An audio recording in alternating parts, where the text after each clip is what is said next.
welcome this morning of Tuesday, 24th of November. This will be the first short session in, let's say, normal life, let's say, outside of the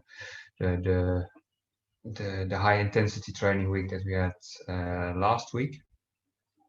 I'd like to start off with a short continuation of a session on anaerobic digestion that we didn't manage to completely finalize last week. And then I propose we continue with the introduction to feasibility studies. And then after that, I think by then it will be around 11 o'clock. My colleague Paula Rans will have another short session of roughly 1 hour, I think, to catch up with some of the materials that he didn't manage to finalize last week, so that he is back on schedule. Yeah, I'm not hearing anything from your side, so I can only hope that you are hearing me and seeing me. Our colleague Edelson is managing the admissions of participants coming in, and so far so good. Let me see the presentation that we were working on.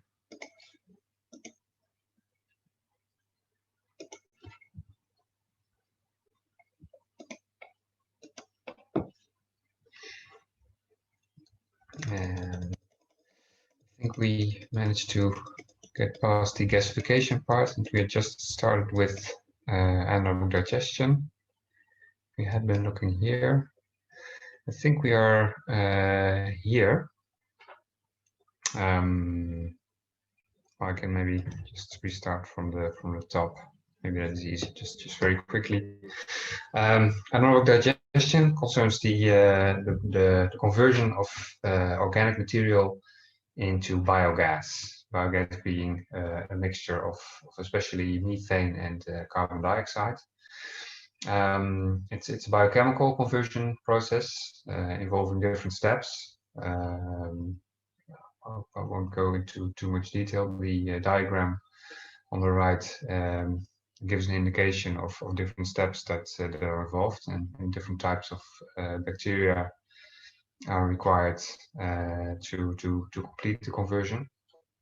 There's different temperature regimes in which it can take place, and the regime that most biogas systems operate in is the so-called mesophilic range, and that goes from roughly 25 to about 38.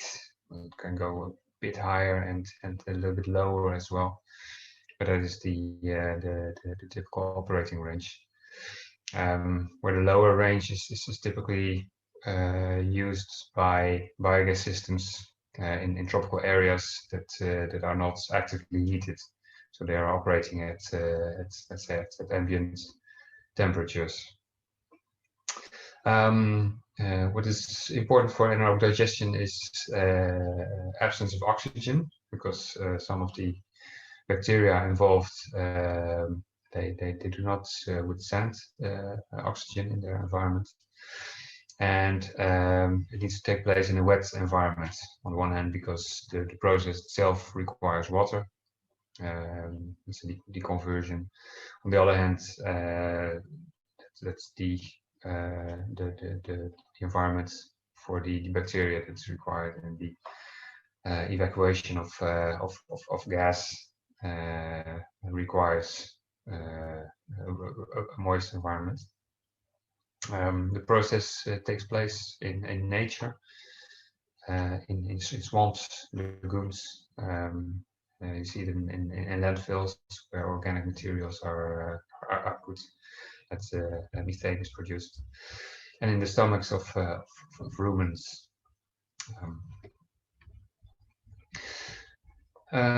These are some properties of biogas. As indicated, a large part of it consists of methane, and that makes it, let's say, a useful fuel. Most of the remainder is carbon dioxide. There's always some quantity of water vapor, especially depending on the temperature of the gas. Say when temperature is warmer, say 30 to 40 degrees, then water vapor can go up to about 5%. If it's cooler, say 20 degrees or less, then it can be as low as 1% or even lower. And there's usually some quantity of hydrogen sulfide,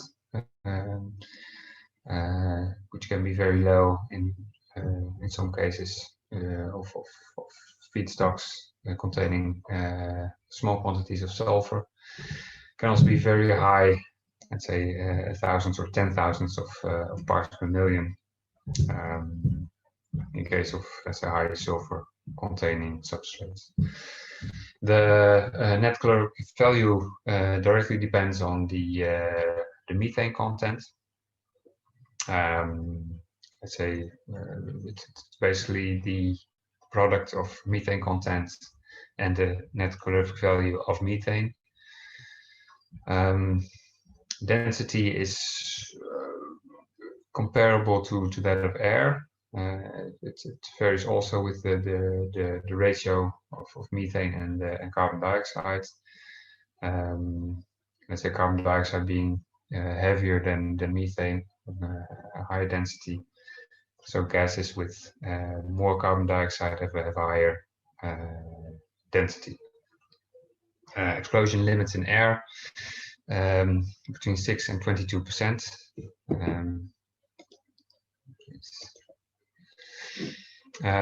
Meaning that biogas can combust in air if it is present in concentrations between 6% and 22%. So let's say if you have traces of biogas in air less than 6%, then it won't combust. And if you have too much biogas in air, so basically if you have some air in your biogas, then it won't be explosive either.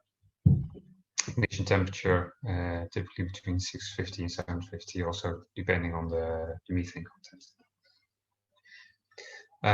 Small remark on the cubic meters. It's quite common to use normal cubic meters. That's what the N stands for. And that means that we refer to this gas as a reference at reference temperature and pressure. Let's say if you would have an actual cubic meter of gas which may have any temperature, then the density and also the volumetric energy value can vary. It's quite common to calculate it back to the so-called normal cubic meter. So that's, if you compare different gases, you have a similar reference value. Looking at the process, there are some conditions that need to be met for the conversion process to take place, for the bacteria to survive and do their conversion. That is, as I said, the absence of oxygen and the presence of water. You have different types of digesters. Some of them having, let's say, high water, or you could say low dry matter contents. They would form sludges or even waters with organic materials in suspension or in solution. You can also have digesters handling relatively solid matter. Let's say if you would have systems with let's say 70% water and 30% solids, then you usually be looking at a quite solid substrate, and that can be handled in different types of digester, but they are quite different in setup than the digesters working with the more liquid substrates. Temperature is very important. As I said, the mesophilic range is most commonly used. There's a thermophilic range which is higher, typically around 50-55 degrees centigrade, whereby the process goes faster, but it's also less stable. It's more prone to variations in the conditions for the bacteria. So it needs a very steady process control. There's also a third temperature range below 20 degrees centigrade, psychrophilic range, but that is in practice not used. It's more the range that you would find for anaerobic digestion to take place in nature. The acidity of the substrate in which the conversion takes place is important. It should be around neutral, with some deviations from that, both towards the acidity and to the more basic conditions. Base conditions would be allowable. And there must be a certain quantity of, well, I'm saying here nitrogen, but there's other elements as well, required for, say, the reproduction of the bacteria. Let's say bacteria require certain elements to survive, to reproduce themselves, and an important element there is nitrogen for the formation of protein, basically for their own biomass, so to speak.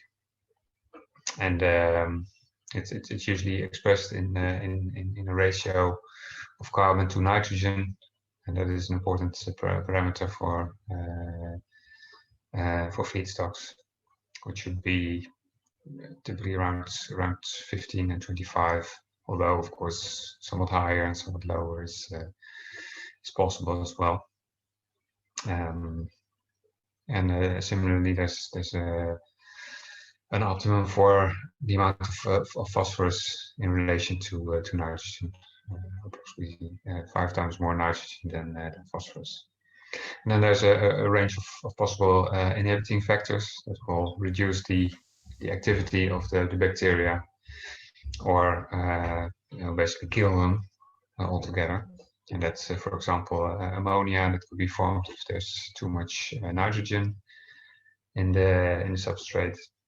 There's antibiotics that are basically there to kill bacteria, so not surprising that they would also kill your anaerobic system.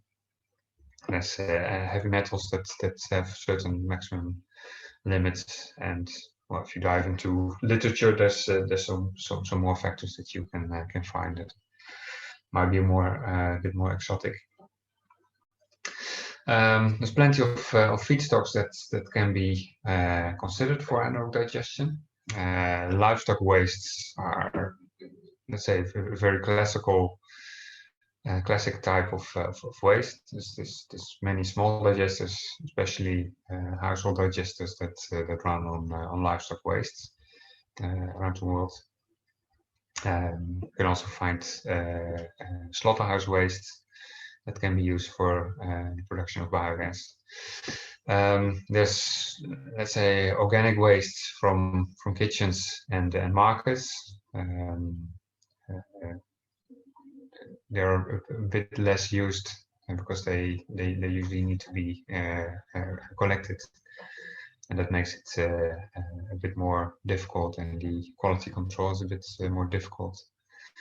You have different types of agro-processing waste. You see here mango waste, for example, from a juice factory. You see here wastewater coming from a sisal production facility in Kenya. There's other types. Palm oil production produces waste. Sugar, let's say ethanol production produces digestible waste. It's always interesting to have a look at industries, whether the byproducts or the waste that they produce can be used for biogas production. There's types of wastewater, both industrial and municipal household wastewater. And it's possible and quite common also to produce energy crops for the production of biogas.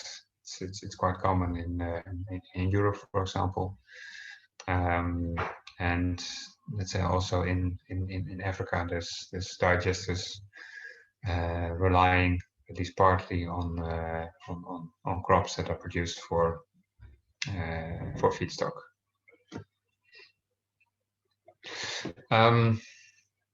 You see a table with some examples of biogas feedstocks. Well, I can go through it. Maybe it's good to bear in mind as a reference table. It's indicative, so it's always good to well, first of all, to dive into literature to see under what conditions and what types of dung can have what types of properties. It's even better to actually analyze feedstocks yourself if you're considering a biogas project, as it more or less forms the basis for the gas production rates and the amount of methane that you can expect, and the extent to which it can actually be used as a feedstock, as a sole feedstock, or whether, for example, different types of feedstock should be combined to change the properties. For example, the ratio of carbon to nitrogen. These are some wastewaters. Usually talk rather than a dry matter content to calculate biogas production potential. We talk about the chemical oxygen demand, or the biological oxygen demand. Say the reduction in COD, chemical oxygen demand, is a measure for the amount of methane that can be produced, and let's say the ratio between chemical oxygen demand and biological oxygen demand is then the extent to which the COD can be easily converted by biological processes. Now, if we want to assess the amount of biogas that we can produce from a certain feedstock, we're looking at, for example, some solids or sludges, rather than wastewaters. We look, of course, to the quantity of feedstock that we have at our disposal, the tonnage. We look at the amount of dry matter, and specifically the amount of organic dry matter in the feedstock. And we look at the biogas production potential, which is usually expressed as normalized cubic meters per ton of organic dry matter in the feedstock. Important to remember is that in some cases the biogas production potential is expressed as the amount of methane produced per ton of organic dry matter, and in other cases it's biogas per ton of organic dry matter. And then, of course, the difference between the two would be the percentage of methane in the biogas.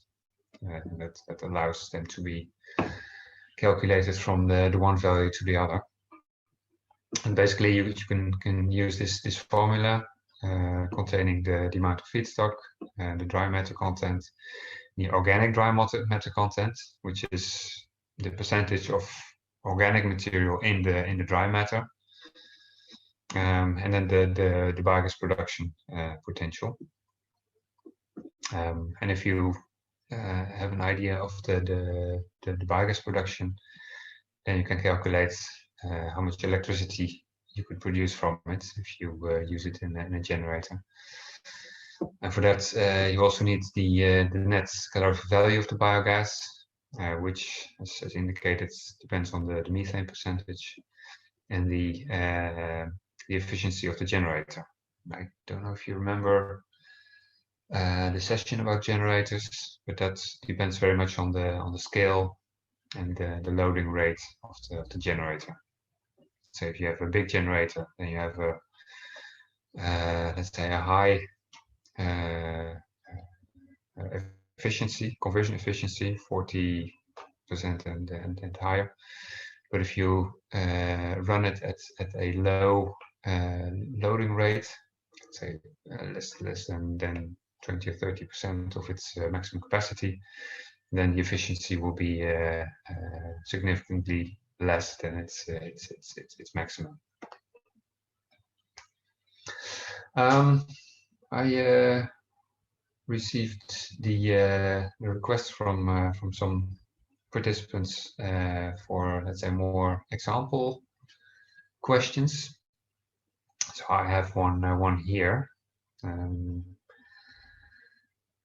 I don't know if we can manage that in our current setting with all the separate connections to the call. But let's just give it a shot. If you would have a slaughterhouse that produces, let's say, 6 tons of rumen content, that is, let's say, the food that was eaten by the cattle just before slaughtering. So that's, you know, the partially digested food in the rumen, in the stomach of the cattle, and we would have 2 tons of blood per day. My question is, what is the amount of biogas that can be produced from these feedstocks if you combine them for biogas production? I have, of course, 3 answers: 290, 473, and 741 cubic meters per day. Are there any questions about the question?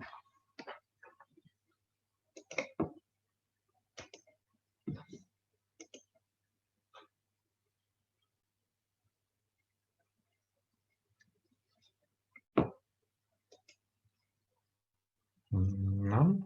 Okay.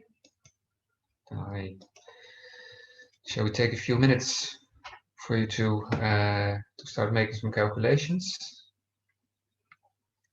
Maybe I can switch between this one and this one. And maybe also this one.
someone already who would like to provide an answer?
Anyone? Don't be shy, please.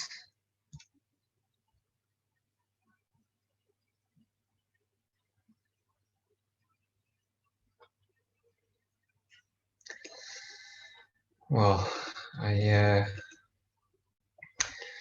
propose that I share the answer tomorrow, along with the calculation, for anyone who wants to give it a try after the training. Yes, we continue now.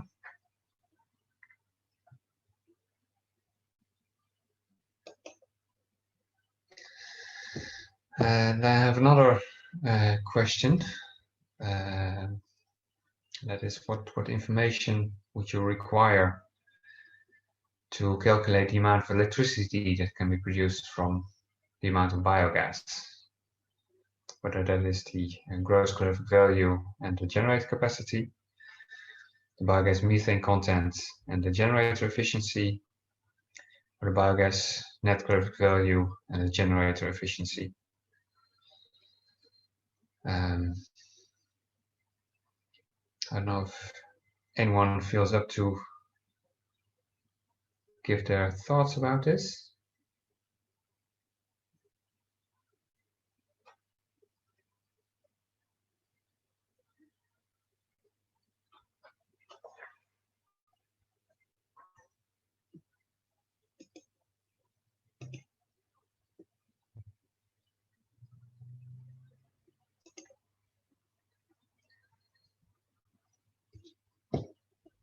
Or maybe I should also send you the answer to this this question later on.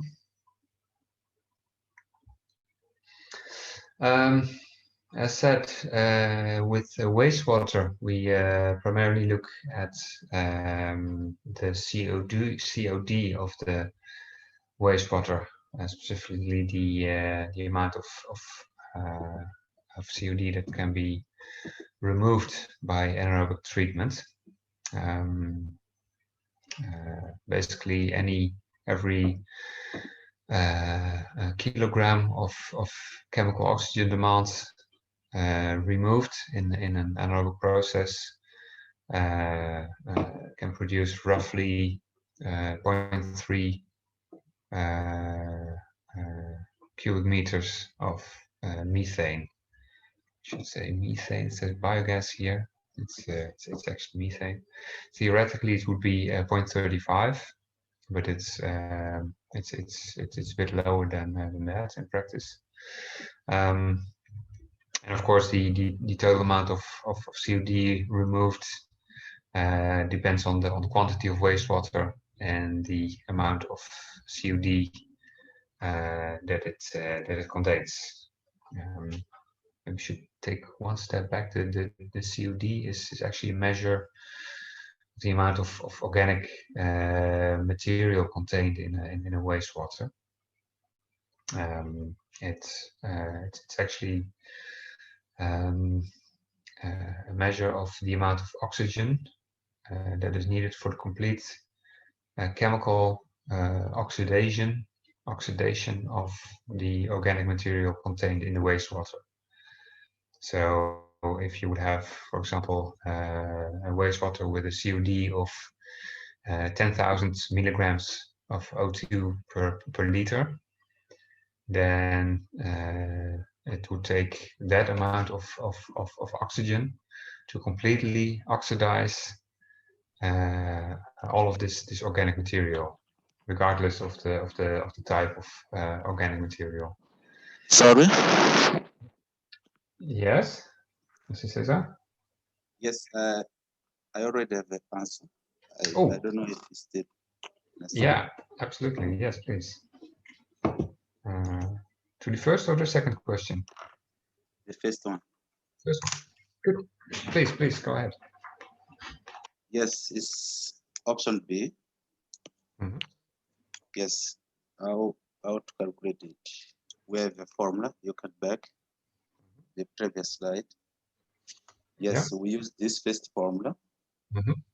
Yes, back again to another slide, please. This one? No. Yes, here. Mm-hmm. Here we have the two options. Mm-hmm. We have a rumen content, mm-hmm. and we have a kettle blood. So the exercise gave us 6 tons of rumen mm-hmm. and 2 TD of blood. We just multiply the 15% of DMs per 8% per 400, I guess, and we multiply it per 6, and we'll find 288. And we add this for the 15% plus 95 and 650 plus 6, and we'll find 185, and we'll add 288 plus 185, and we found the answer that is 473. 473. Yeah. 473. That's great. That's completely correct. Thank you very much. You are welcome. And do you happen to have an answer for the second question as well? Not yet. I'll be waiting for you. Okay. Thank you. So that's indeed the solution to the question. Let's say multiplying the quantity of each of the feedstock by its dry matter content and the organic dry matter content of the dry matter, and then the amount of gas produced per ton of organic dry matter. And indeed, you get, let's say, for each feedstock, you get a certain quantity, and then you add them up, and you get a answer B. It's important to consider, if you look at combining different feedstocks, what it does also to the combined properties. For example, the C over N, the ratio of carbon to nitrogen. It's very important, for example, when looking at blood, that has a very high nitrogen content.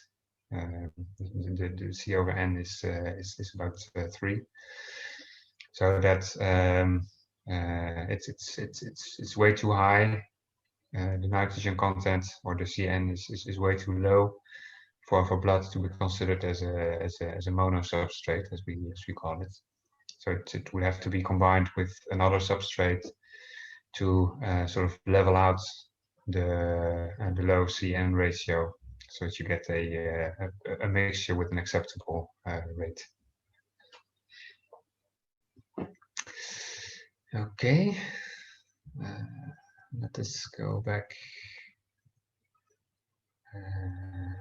We were here for the wastewater. Back to the pointer. So basically, we can calculate the amount of methane produced by multiplying the amount of wastewater with its COD, chemical oxygen demand. The amount of COD that can be removed from the wastewater in the anaerobic process, and multiplied by the amount of methane that can be produced per kilogram of COD removed.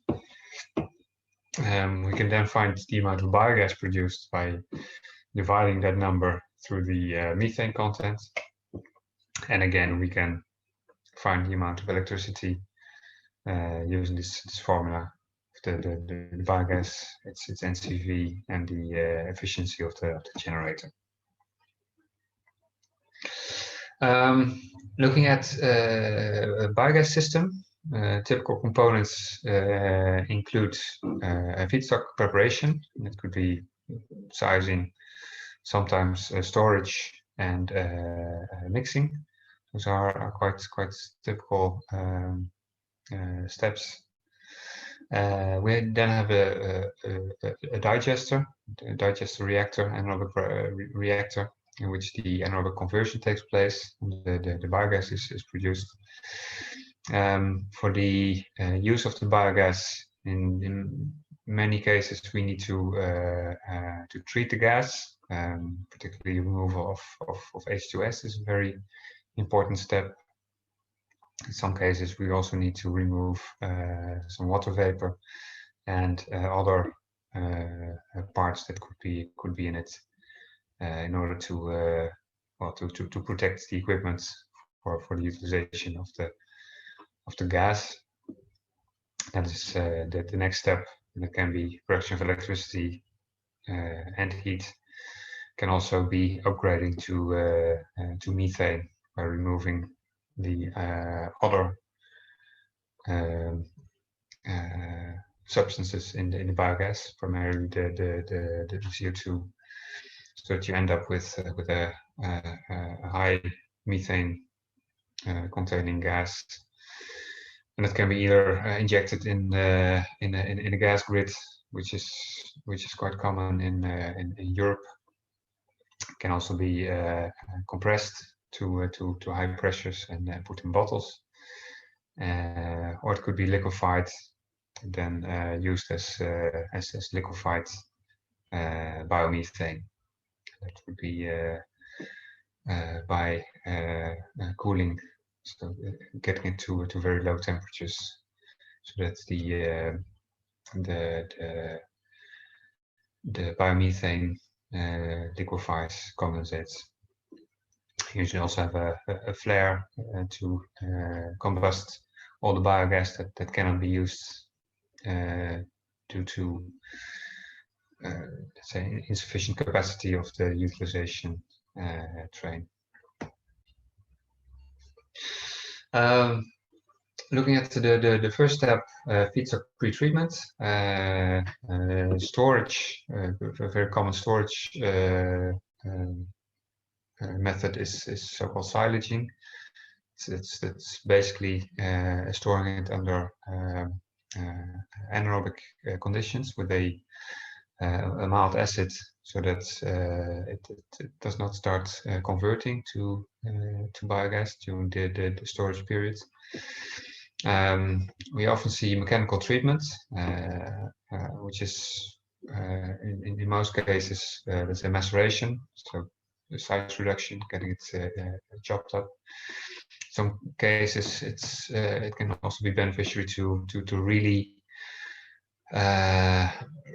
really completely pulverize the biomass. And it's often done by extrusion, and that's where you actually completely rupture the cell structures, and thereby improving the access of the cell contents for the bacteria. In some cases, for contaminated waste, for example, some types of slaughterhouse waste, it can be necessary to have a hygienization step, usually heating it for, well, a normal condition would be heating it for an hour at 70 degrees centigrade. And then in some cases, when different feedstocks are considered, they could be mixed before putting them in the reactor. Reactors themselves, these are four examples. For large systems of very wet slurries or wastewaters, you often see covered lagoons, which are very large ponds, which can be agitated or not, or simple.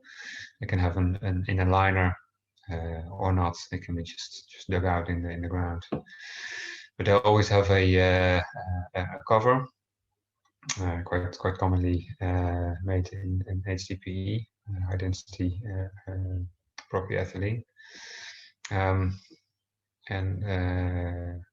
let's say after the digestion is complete, then part of the contents are taken out in a storage basin, from where it can be it can stabilize, and from there it can be put in fields, for example, or allowed to evaporate. A second type that is quite common is the continuous stirred tank reactor, the CSTR, which is an above ground structure usually, though underground structures are also used. They're usually heated at an optimum temperature, so that the total volume can be reduced to a minimum, and the contents are stirred by stirrers, by agitators, mechanically driven with electric motors. It's suitable for liquid substrates, preferably somewhat higher dry matter contents. So not so much for low strength wastewater. The biogas bubbles up and it's collected under a cover. That can be a so-called double membrane, where the outer membrane, let's say the space in between these two membranes, is pressurized with air. So that's the gas under the inner cover is kept at a constant low pressure. For lower strength wastewaters, what is often used is so-called upflow anaerobic sludge blanket reactor, where you have a continuous supply of wastewater in the bottom of a reactor, which moves up with a very low speed through the reactor. And there's a layer of sludge which contains the anaerobic bacteria, which is kept in suspension by the upflowing wastewater. And as the wastewater passes through this sludge layer, the organic content of it is converted to biogas by the bacteria, and this bubbles up and it's collected in the top, and any amounts of solids from the sludge that also are entrained upwards, they are deflected and they return to the sludge blanket. For higher solids substrates, you have different types of digester. Let's say if the solid content is too high for a stir tank because of the high density, the high viscosity of the material, which would require too much force and too much energy to stir. You have, for example, a horizontal plug flow reactor where the feedstock is fed in on one end, and over the course of days it moves through the reactor where it is stirred and mixed on one hand to increase the contact between the bacteria and the organic material. On the other hand, to help evacuate the gas that is produced. And after the reaction time, the material ends up on the other hand, where it can be separated and well, it can be processed further. I should say there's other types of reactors as well, but these are the most common types found around the world. Gas conditioning. In some cases, gas is cooled down. You know, as it comes out of a heated digester, it can have a temperature of more than 30 degrees, 35, 40. And this because of this high temperature, it will have a relatively low density. That means that it reduces the capacity of the usage equipment.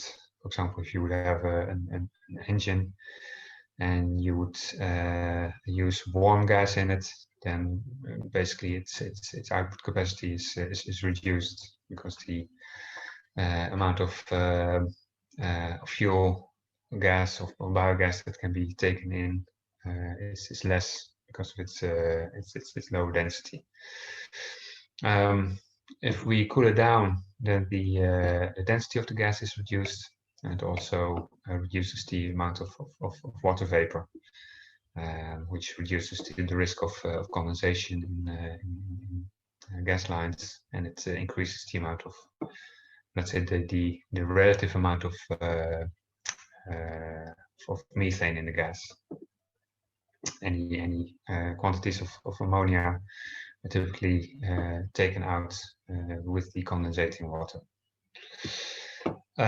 What is more common even is the removal of hydrogen sulfide, because it's a corrosive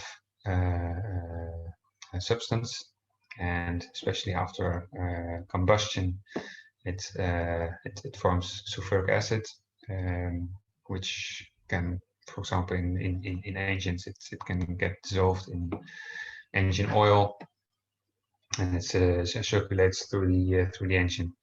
It can then continue attacking the metallic parts. Typical maximum values of hydrogen sulfide in gas allowed quantities are a maximum of 200 ppm. Sometimes it's a bit less even. And removal methods includes adsorption by activated carbon, biological conversion by injecting air in gas holder and allowing aerobic bacteria to convert the H2S to sulfur and water. And you have types of chemical conversion quite commonly used conversion type is with iron oxide, which reacts with the H2S to form iron and sulfur and water again. Using the biogas, let's say apart from domestic biogas plants, where the gas is usually used for cooking and in some cases lighting, its most common application is for electricity production, electricity and heat, using spark ignition engines. This is a representation of it mounted inside a container. The conversion rate, well, we discussed it. The electricity production kilowatt hours per normalized cubic meter. It depends on the generator efficiency. On one hand, on the net calorific value of the biogas on the other. Some indicative values, if you look at larger systems that operate at, let's say, a good loading rate, let's say more than 50% of their capacity, then a very common amount of electricity per unit of biogas is 2 kilowatt hours per cubic meter of gas. If you look at smaller systems, say less than 100 kilowatts, or engines running at low capacity, it could be less than 1.5 kilowatt hours per cubic meter. It's always important to have a look at the technical aspects of the full system. Let's say also considering the size of the generator and the expected average loading rate, so that you can give a good estimate of the conversion rate. I have another question here, but I think we may want to skip it because we're now at 10 o'clock. I will share the solution to that with you, together with the solution of the other questions.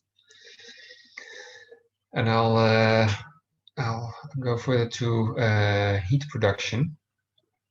Biogas is quite commonly also used for the production of heat in boilers, especially where the industry where the biogas is produced is a high heat intensity industry. For example, ethanol production requires a lot of steam, and we also see that in many cases the biogas produced in relation to an ethanol production unit is used for heat production primarily. Heat can also be produced by recovering the heat from an engine, which in that case we're talking about combined heat power, CHP. It's quite different from the CHP systems that we saw when looking at steam systems, for example. Here we're really looking at the cooling water of the engine. So let's say all the basically all the friction and all the heat transferred from the combustion gas to the cooling system can be recovered in a CHP system. Secondly, part of the heat exits the generator, the engine, in the form of exhaust gas, so hot exhaust gases, and that can also be recovered to some extent with the heat exchanger. It's worth noting that some of the heat that is recovered in CHP units is quite commonly used for heating up the digester, so that it operates at non-optimum temperature. You'll see, especially in colder climates where digesters must be heated, because otherwise they would stop functioning when temperatures drop below, say, at 20 degrees centigrade. There you will always find a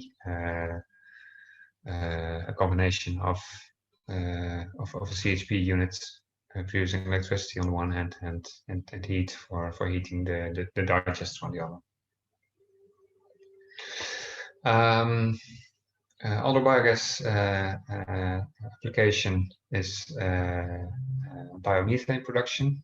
As mentioned, it's feasible in some smaller units from let's say roughly 100 cubic meters per hour, and that is of course already a quite substantial size. It should be very clear, and that's something that many people don't initially see, that biogas or biomethane is not the same as LPG or butane gas, which is, let's say, one of the large constituents of LPG. Very important is that methane does not liquefy under, let's say, mild pressure like LPG. LPG, if you pressurize it at I believe 6 or 7 bar, then it will start to liquefy. That's why it can be quite conveniently distributed in the cylinders that we probably all know. For biomethane, if you want to liquefy it, you need to cool it to very low temperatures. Let's say less than about 180 degrees centigrade. And that is well, it's being done also for transport. Well, I'll look at it. I'll get back to that in a later sheet. But under ambient temperatures, biomethane needs to be compressed to very high pressures in order to get a sort of acceptable volumetric density. So if you would compress methane in a cylinder that is made for LPG, for example, then you could compress it to maybe 10 bar.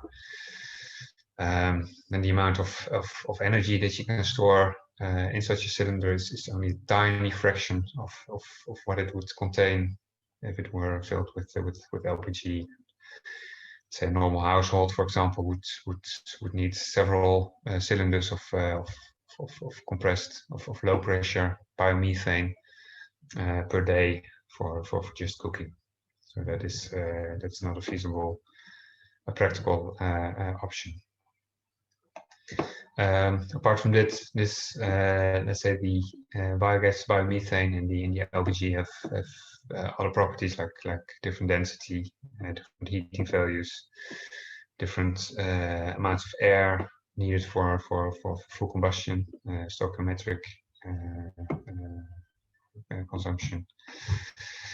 So upgrading, let's say, removal of CO2 and other parts of the biogas is usually done to increase the energy density of the gas, the volumetric energy density. Usually so much CO2 is removed so that the methane percentage is more than 90%. And there's different techniques for this. Smaller systems usually use water scrubbing at higher pressure. So larger systems, industrial systems, have let's say other types of separation, like scrubbing, chemical scrubbing, pressure swing. So that's, let's say, a part of the gas gets absorbed in the medium, and other parts do not. You have membranes, and it's possible to separate by cooling, deep cooling, so that part of the gas will liquefy, the other will stay in a gaseous form.